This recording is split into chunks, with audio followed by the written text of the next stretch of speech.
result for you? Good afternoon, good morning, good evening. Today is the great day for a wonderful talk uh, on a topic that we really do not hear quite often, especially in the middle of the United States.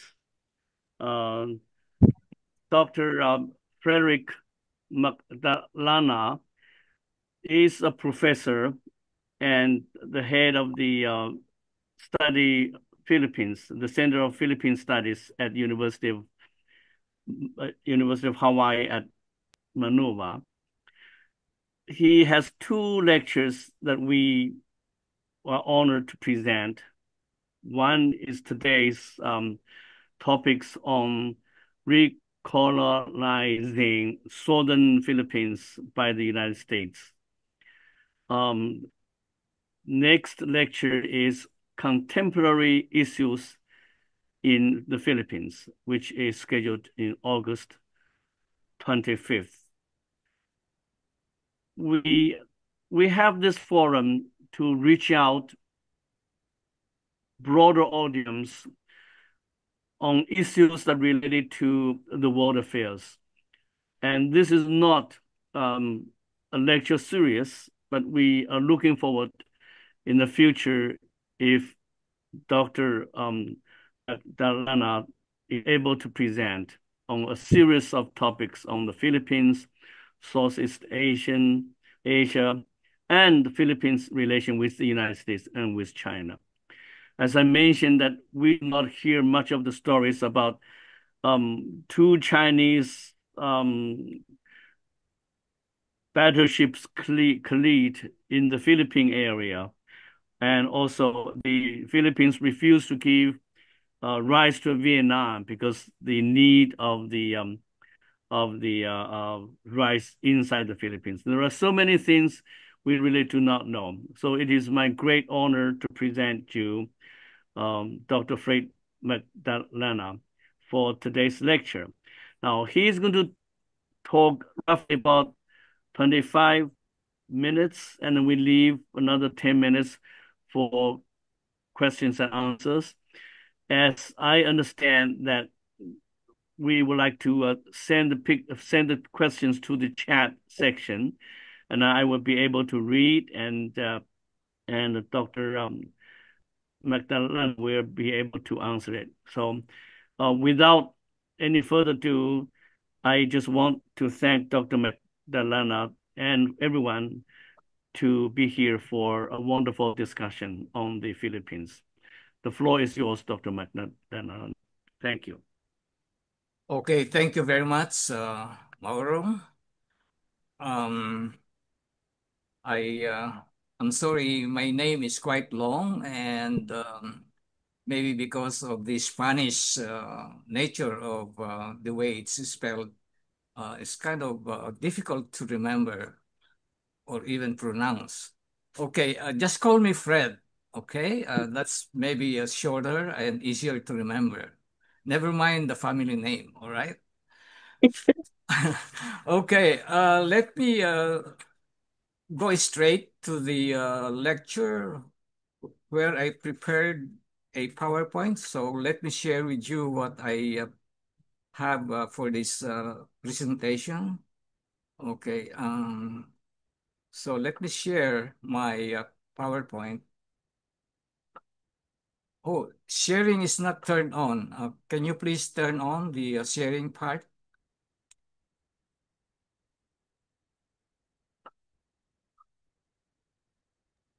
Yes, I turn it on. Okay, all right.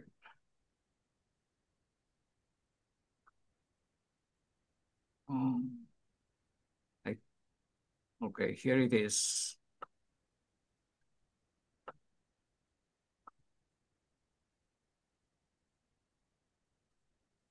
Okay, can you see the screen now? Yeah. This is Yes. what I intend to do for this short presentation on the Philippines, titled Recolonizing the Southern Philippines by the United States. it's more of a historical stuff than a sociological discussion. But let me um, emphasize that though it is a historical narrative, it is still reverberates up to the present period. Okay, the problem has stayed and it's still manifesting itself in various forms. Okay, um, I won't go and enlarge the picture so that I can see the succeeding slides that I will do later. Okay. Um, okay. Okay, here's what my lecture will cover. I won't discuss them anymore. It's enough that you see the topics that I will present one by one, starting from the introduction, and then the second part, which is the meat of the presentation, which is the Bacon Bill of 1926. Okay, the title is about recolonization, and it goes against the grain of the popular term decolonization. I decided to use recolonization because the event that I will discuss um, uh, contradicts um, the idea of decolonization. Uh, when this thing happened in 1926, the Philippines was already about to become independent, okay? It will be decolonized. And yet, here comes another proposal wanting to recolonize the Philippines or part of it one more time. The gist of the story is taken from the picture that you see on the right, which is a caricature of the proponent of the recolonization idea, Robert Bacon. I will talk more about him later. Chopping a lady representing Mother Philippines or Inang Filipinas, okay, in Spanish, to remove a part of that lady, which refers to Mindanao or Southern Philippines. You see, the lady is marked in three labels: Luzon, the upper part; Visayas, the center; and Mindanao, the bottom part. The Bacon Bill would like to take out a part of the Philippines or Inang Pilipinas called Mindanao. I will explain this in the succeeding slides. Okay, now here's the Bacon Bill of 1926, and I quoted the entire um, preamble of the bill to remove the Moro, referring to the Muslims of the Philippines, remove the Moro provinces from the jurisdiction of the Philippine government and confer upon them a separate and distinct form of administration under the direct authority of the United States. The scope of that part that will be transferred to the United States territory is called Mindanao, the entire Mindanao, including the smaller islands around it or close to it, okay, which we call very simply as Southern Philippines, okay?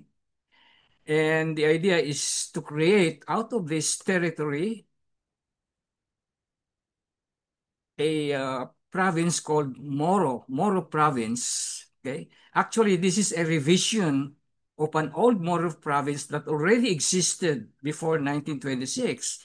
And this was the Moro province of 1904 and 1913, which is the name that is chosen to represent the entire southern Philippines, not just a part of Mindanao, which I will show you in the next map. Okay.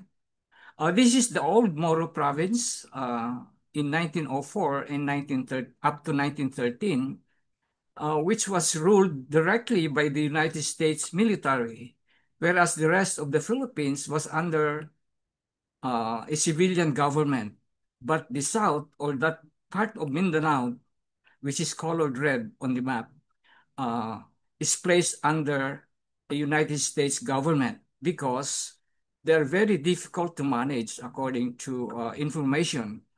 These areas consist of five provinces, Cotabato, Davao, Lanao, Sulu, and Zamboanga, okay? But Bacon would like to enlarge the Moro province to include the entire region of Mindanao, including the smaller islands south of it. And this island that you see at the left, the island of Palawan, okay, which is now a contested province, especially the issue of West Philippine Sea, which is uh, which is which puts the Philippines uh, in rivalry with China. Okay, this is another map of the southern Philippines. Um, and there was a time when it was also being claimed by the residents of the area called Moro or Muslims, okay? And this is what they propose that the area should be given to them, okay, consisting of 13 provinces. I won't discuss this because it's not very important. I just want to show to you that um, the Moro province is also being claimed by the residents themselves, the Muslim population, okay? What's the purpose of the Bacon Bill of 1926? Contrary to what it says on paper, there are hidden agendas that are behind the proposal.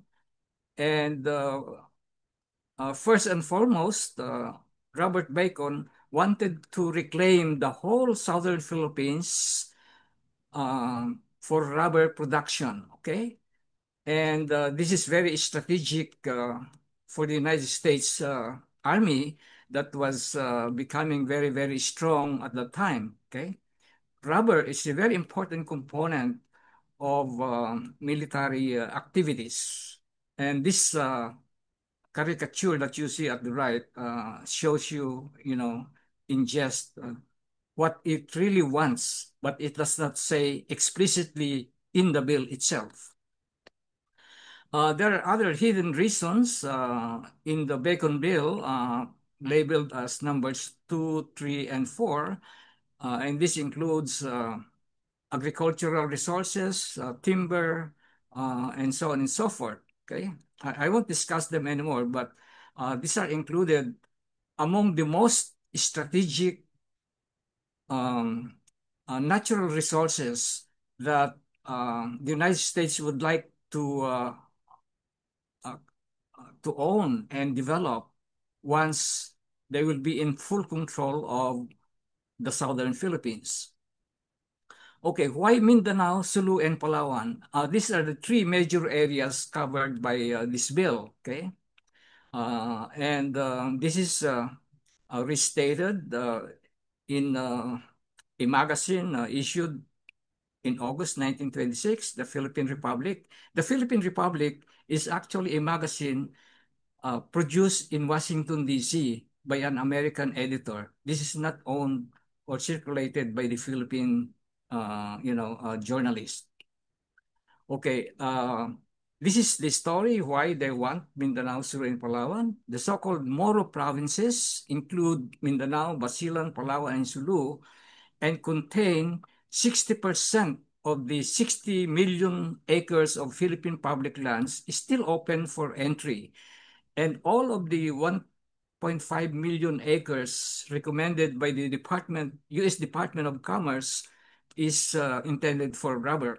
Only 40% of the public lands in that area, and this by far the less desirable, being entirely in the typhoon belt, would be left for the Christian Filipinos. So um, land is the most important commodity that would produce these natural resources being desired by the Bacon Bill, okay, to be developed for the United States government, especially the military. This is another caricature of the Bacon Bill from the Filipino perspective, and I explained a little bit about it. that Robert Bacon, the guy at the right, wants to chop a lady representing Mother Philippines or Inang Filipinas, and he wants to take out um, that part representing Mindanao. Okay, never mind Luzon and Visayas. That will be given away for the Philippines, uh, which is becoming or about to become independent 4 years later. Okay. From the Filipino perspective, however, this is a disaster because it will um, mutilate the map of the Philippines instead of being called Luzon, Visayas, and Mindanao, or Luz Biminda in short. Uh, the Philippine Islands will be left with just Luz V. So you can see that the islands at the southern part will be removed. And it looks very bad compared to the picture of the Philippine map at the extreme right. Okay, you can see how it looks. And once the southern Philippines is taken out, it will look very, very ugly. Also, symbolically, it means removing in the icon of the Philippines, the flag, an important part, which is a star. You know, the Philippine flag consists of the sun and three stars at the corners. But you can see that the map lacks the third star, and that is because the southern Philippines is taken out by the Bacon Bill. So this is how the Filipinos perceive the effects of the Bacon Bill if approved. Um, the American perspective, however, is to simply take out that part of the Philippines and make it a permanent territory of the United States, ostensibly for the benefit of the residents, the Muslim people. But behind that objective, however, uh, there are other things that the United States would like to have by taking away completely the southern Philippines. You can see the dark parts of the Philippines, the map of the Philippines, that would represent the entire Moro province that the bill would like to include or incorporate into its territory permanently. This is an actual picture of the proponent, uh, Robert Bacon, a representative from New York, who filed the bill in May 6. And then this was submitted to a committee the following month of the same year. Okay. However, discussions of the proposed bill were contested by many sides, including Filipinos who opposed vigorously the passage of the Bacon Bill. Okay. Um, the committee did not act on it. So Robert Bacon refiled the same bill on the same year in December 1926. Finally, it was not approved by the committee because of certain reasons, which I will talk about later. Okay. The American protagonist would include several, aside from Robert Bacon, General Leonard Wood, at the time the Governor General of the Philippine Islands, and also one time a Moro governor uh, of the province. He was the first American official who administered the Moro province in 1903 until I think 1906. um, he's also the official behind the Second Battle of Budaho in 1906, which claimed the lives of about 1,000 Muslim fighters. Okay, he was so dedicated to the idea of Bacon, so much so that he even accompanied him to go around the islands and promote the bill. Okay. By the way, General Wood was vehemently opposed to Philippine independence. Another group of protagonists are the businessmen and American officials in the southern Philippines, uh, especially the Zamboanga Chamber of Commerce, which started agitating for the separation of the southern Philippines from the Philippine Islands, starting in 1905, 1909, 1910, 1923, and so on, until 1926. They only stopped when the bill was, was not passed by the committee. Okay. Another official who favored the cutting of Philippines and incorporating it to the U.S. territory is the acting governor of Moro Province. Ralph Hoyt came after um, um, the second governor, whose name I did not discuss. Anyway, he was also in favor of making the South a permanent territory of the United States, and he recommended in 1909 that idea, and that, of course, lent support to the Bacon Bill that was formulated later in 1926. Of course, there are other supporters of the bill.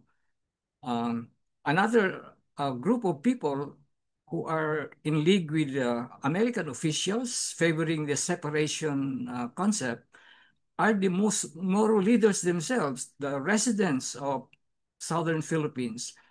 And in 1924, February 1st, a group of Moro leaders signed a covenant called Declaration of Rights and Purposes addressed to the Congress of the United States of America. And in the preamble, the first that appears in that covenant or declaration is marked in red. First, we propose that the islands of Mindanao and Sulu and the island of Palawan be made an organized territory of the United States of America. So there are also locals who favor the idea of making the southern Philippines separate from the Philippine Islands. The names of those signatories or leaders of the Muslim population are listed here.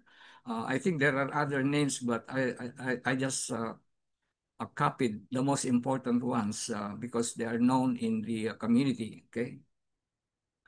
Now, here comes the Filipino antagonist who opposed vehemently the idea of separating Mindanao, Sulu, and Palawan.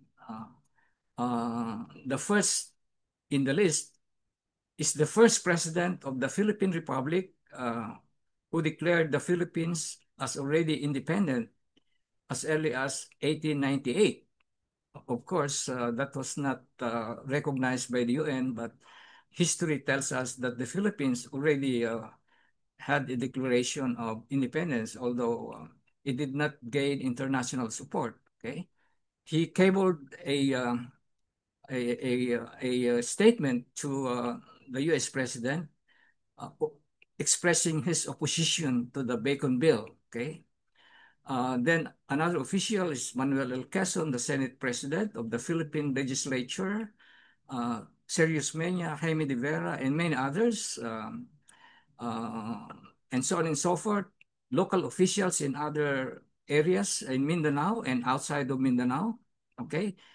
And finally, the Philippine press keeps on putting out statements that um, criticize the idea of separating the Philippines and taking it out from the jurisdiction of the Philippine government.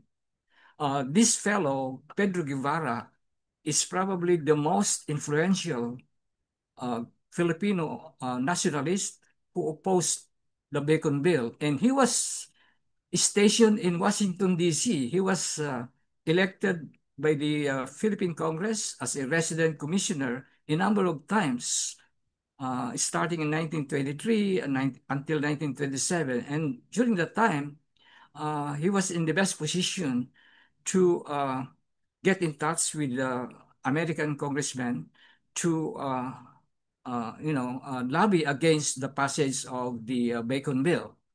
And he made several um, arguments which are believable. I would be able to show you the documents that he presented to the committee, which the committee considered very, very sensible and true to fact.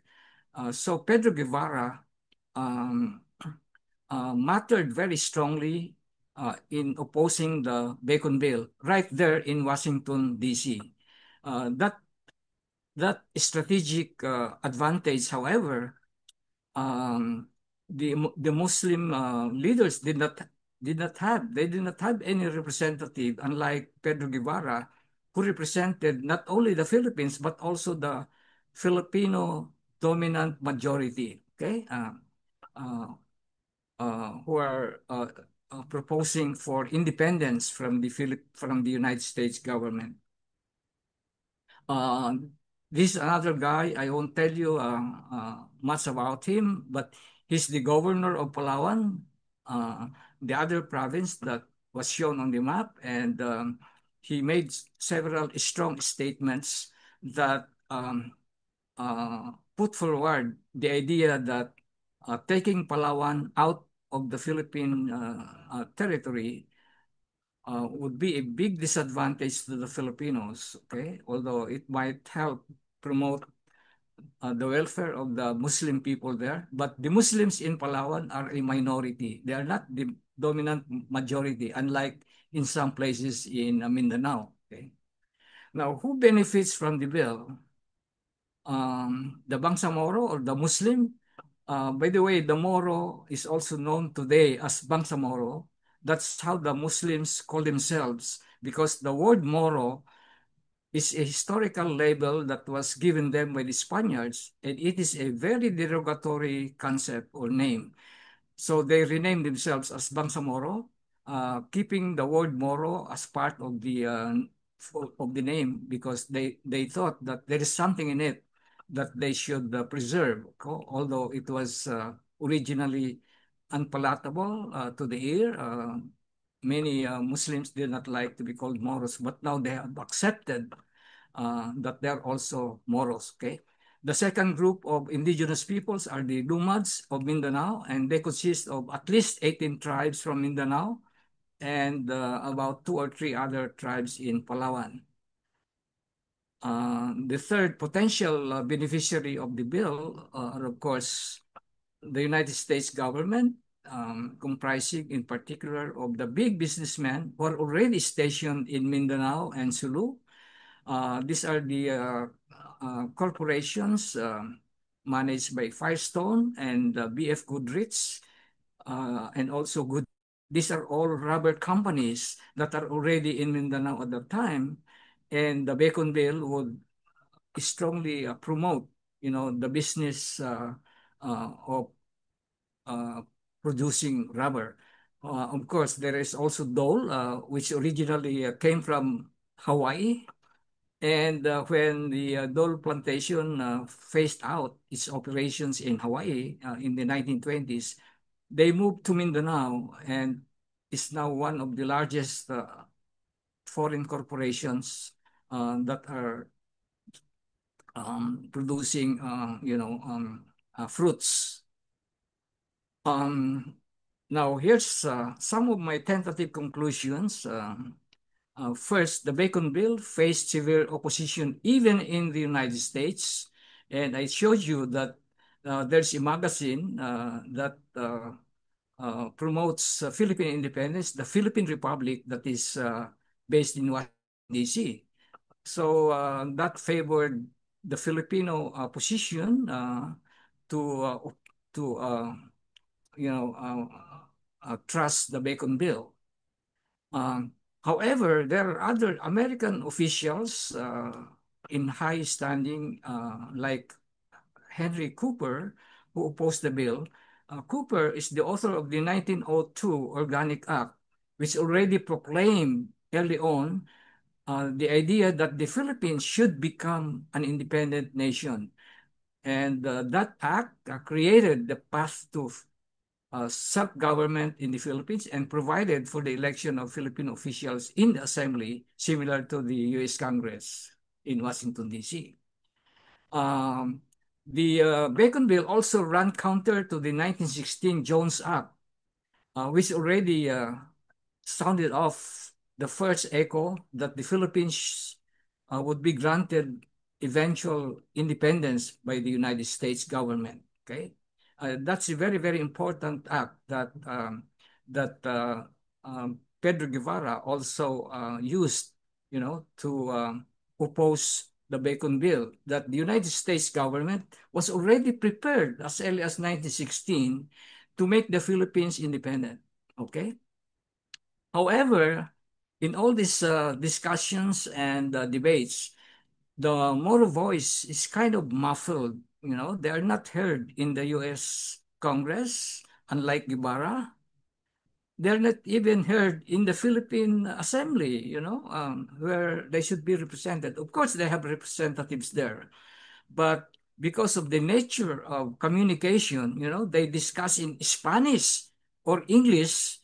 Uh, about which the Moros are not literate enough to communicate and make bills. So they are at the loss, although they want Mindanao and Sulu to be declared for the local population, for them, they did not have a strong voice um, in every part of the Philippines or in the United States. So finally, the U.S. Congressional Committee found the bill not meritorious and had no strong basis for separating Mindanao, Sulu, and Palawan from the Philippines. Thank you very much. I hope I have covered adequately my presentation today.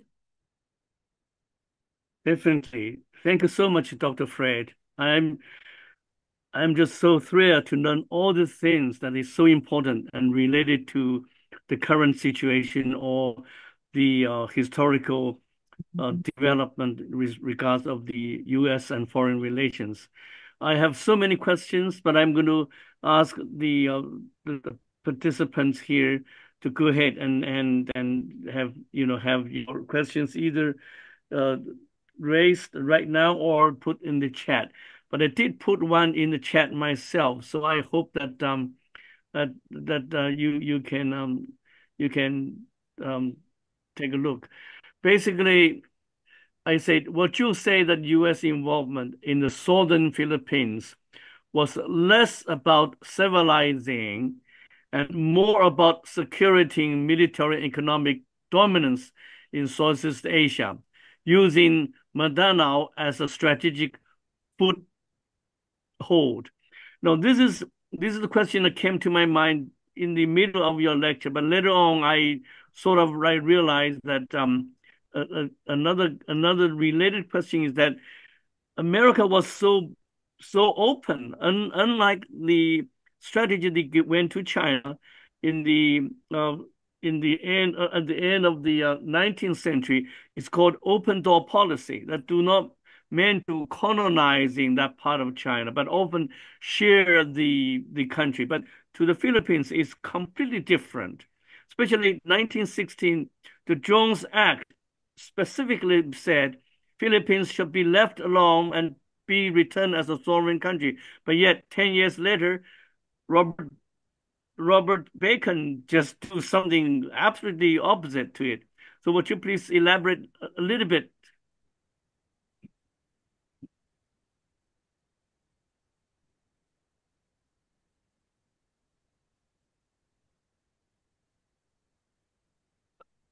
Hello. Yeah. Oh, I thought. Uh, No, I'm waiting for you to make a comment okay. regarding the yeah. Yeah. Well, the United States government has every reason to do that compared to other countries in the Asia and Pacific region, which it did not touch firmly like the Philippines as a colony. Okay, the Philippines was really colonized and occupied for about 50 years, okay, compared to what other countries did in Southeast Asia. Okay, so the thing is, Robert Bacon, I think, was not very familiar with the history of Philippine colonization under the United States government. and missed a number of important strategic documents that would militate against the Bacon Bill itself. For example, the 1902 Organic Act. I don't know if he has reviewed it and read it. And finally, the Philippine, another Organic Act in 1916, which already declared the intention of the United States government to release the Philippines from colonization and make it an independent country. But there is a provision there which says whenever they become ready. Okay, so I think he listened more to the advice of independence American officials like General Leonard Wood, who was then the Governor General of the Philippines when preparations were already being made for Philippine independence. But General Leonard Wood still wanted to cling to the idea that the Philippines is not ready for independence. So they had a long discussion together with Robert Bacon, and he was prompted to believe, plus the advocacy or encouragement made by American residents who were already stationed in the Philippines, like businessmen. You know, the Zamboanga Chamber of Commerce was basically dominated by American businessmen with some Europeans or like Spaniards and the British, you know. But the Chamber of Commerce was really an American organization which still continued to dream about the Philippines becoming a permanent part of the United States. So those ideas outside the documentary, pronouncements made by the United States gave encouragement to Robert Bacon and proceeded with his bill. So anyway, he was running against all odds, I think, and plus the fact that uh, there were also Americans who opposed the idea of making Mindanao a part of the United States government because that would compete with the interest of American businessmen in Hawaii or in other parts of the United States because goods that are coming from Mindanao, for example, would be enjoying zero tariff when they enter the United States. So that would mean loss of profit on the part of these American businessmen that are stationed in the United States. So those are the opposition forces that I think militated against the success of the Bacon Bill. Okay. He was really against all odds, I believe. And it's just a matter of time. It took less than a year, uh, and his bill died. Yeah, yeah, yeah. Thank you so much, Dr. Fred. This is really such a wonderful, wonderful, um, you know, review of the history that tells so much stories today that people can learn from it. And I'm going to open to the floor, please. Betty, you have a Yeah, question? I do have a question, and it's okay. In the beginning, when you show the caricature, the cartoon, why was a woman used in the cartoon to depict three sections of Philippines being axed? Is there a particular reason why women and not something else? It's a cultural thing, you know. Maybe due to the Spanish influence, the nation was perceived as a woman, and the Spanish colonizers labeled the Philippines as Inang Filipinas. Ina means mother, mother Philippines. So uh, it's rooted in the culture that was imparted to the Filipinos, and they still use that until now. They still call the Philippines as Inang Filipinas. So the caricature is just a fitting symbol of what it is culturally. Yes. It's not a male. The Philippines is not a male country. It's a female country. from a cultural, analysis. Thank you. Well, thank you. Thank you. Any other questions, please? Because the time is up, but I just hate to call an end. It's such a great lecture, great topic. So now we are looking forward to the second lecture by Dr. Fred, Contemporary Issues in Philippines. And I'm pretty sure that it will make such a good introductory and also an advanced knowledge to my students who is going to study the Philippines in the coming semester. And also I will promote to many other people who love to hear everything about Philippines. So Dr. Fred, you are going to be our long-term associate and the speaker. And then I want to thank you so much about you giving us the lectures today. Thank Okay. you. And Thank I you. look forward to the second lecture, August the 25th, at the same time. And Okay. I promise that we will send you the link Okay. The as right soon as one. after this. Send me the Zoom link again, in case it has changed. I send you Okay. the link of the website, but you can go to the event to click that link. Yeah. Okay. Good. Okay. Well, thank you again. Thanks. Thank everybody to Thank you. participate. Yeah. We'll see you Thank later. you. Thank All you. right. Bye-bye. Thank you. Very much.